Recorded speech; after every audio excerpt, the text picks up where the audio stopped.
और दोस्तों, आज की इस वीडियो में हम ये देखेंगे परशुराम की प्रतीक्षा, जो कवि रामधारी सिंह दिनकर की रचना है, जिसका प्रकाशन 1963 में हुआ है। परशुराम की प्रतीक्षा भारत पर चीन के आक्रमण के समय लिखी गई कविताओं का संग्रह है। इस रचना में चीन के आक्रमण का उत्तरदायी कवि ने भारत की राजनीति और विचार दर्शन को माना है। इसके जरिए राष्ट्रकवि का संदेश है कि हमें नैतिक मूल्यों की रक्षा करते हुए अपने राष्ट्रीय सम्मान की रक्षा की खातिर सतत और जागरूक रहना चाहिए। युद्ध भूमि में शत्रु का विनाश करने के लिए हिंसा अनुचित नहीं है। तो इस कविता के माध्यम से कवि यह संदेश देना चाहता है कि अगर ज़रूरत पड़े तो हमें अपने देश के लिए सजग रहना चाहिए और दुश्मन की हरकतों का जवाब देना चाहिए और उनसे डरना नहीं चाहिए। नेक्स्ट, रामधारी सिंह दिनकर।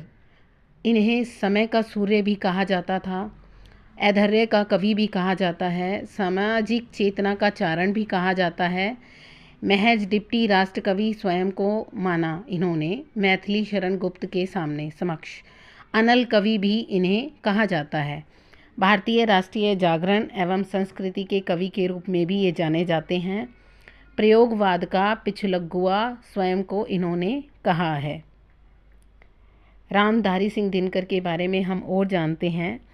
इनका जन्म 23 सितंबर 1908 को हुआ। जन्म स्थान सिमरिया ग्राम, जिला मुंगेर में हुआ। इनका निधन 24 अप्रैल 1974 ईस्वी में रामेश्वरम में हुआ।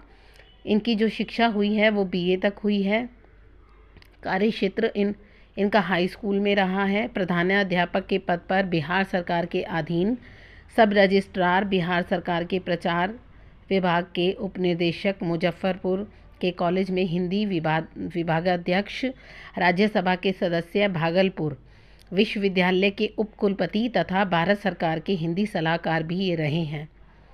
रामधारी सिंह दिनकर राष्ट्रीय सांस्कृतिक चेतना धारा तथा प्रगतिवादी काव्य के सशक्त कवि भी हैं। इन्हें समय का सूर्य, ऐधर्य का कवि, अनल का कवि भी कहा जाता है, जैसा कि हम ऊपर भी पढ़ चुके हैं। रामधारी सिंह दिनकर जी को उर्वशी महाकाव्य के लिए 1972 में ज्ञानपीठ पुरस्कार प्रदान किया गया तथा कुरुक्षेत्र के लिए 1946 ईस्वी में प्रबंध काव्य के लिए साहित्य अकादमी पुरस्कार भी प्रदान किया गया था।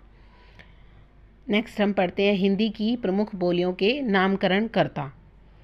बोली और ये नामकरण कर्ता, जो कोरवी बोली है, जिसको हम खड़ी बोली भी बोलते हैं, इसका यह नामकरण राहुल सांकृतायन जी ने किया।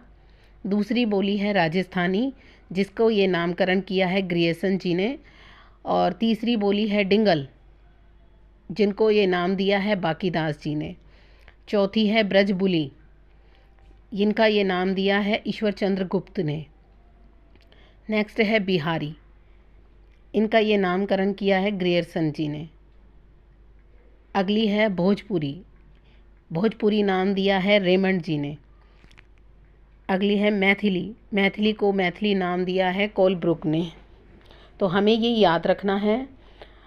एग्ज़ाम्स के लिए ये नोट्स बहुत फ़ायदेमंद हैं। इन्हें हम एक दो बार देखकर याद कर सकते हैं।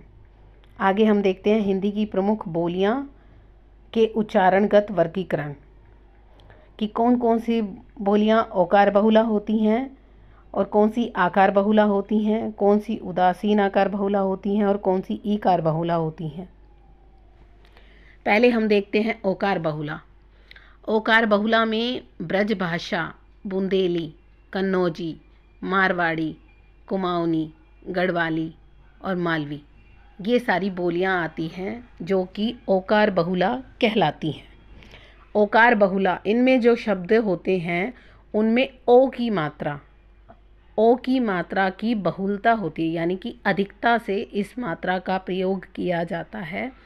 इस कारण इस बोली को ओकार बहुला कहा जाता है। सेकंड है आकार बहुला। आकार बहुला में आती है कोरवी और दक्किनी। कोरवी यानी खड़ी बोली और दक्किनी दक्षिण भारत में बोले जाने वाली बोली। तो इनमें आ मात्रा आ की मात्रा का अधिक प्रयोग होने के कारण इन बोलियों को आकार बहुला कहा जाता है। तीसरी है उदासीन आकार बहुला। इनमें आती है अवधी और बघेली। ये पूर्वी हिंदी की बोलियां हैं, अवधी और बघेली। इनमें आ की मात्रा का बहुत कम प्रयोग होने के कारण इन्हें उदासीन आकार बहुला कहा जाता है। और नीचे हम देखते हैं ये भोजपुरी, ये बिहारी हिंदी की बोली है। उसमें ई की मात्रा का प्रयोग अधिक होने के कारण इसे ईकार बहुला कहा जाता है। तो आप इसे याद कर सकते हैं।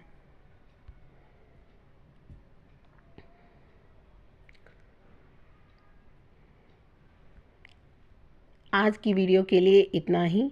आपको ये वीडियो कैसी लगी ज़रूर बताएं। वीडियो देखने के लिए धन्यवाद।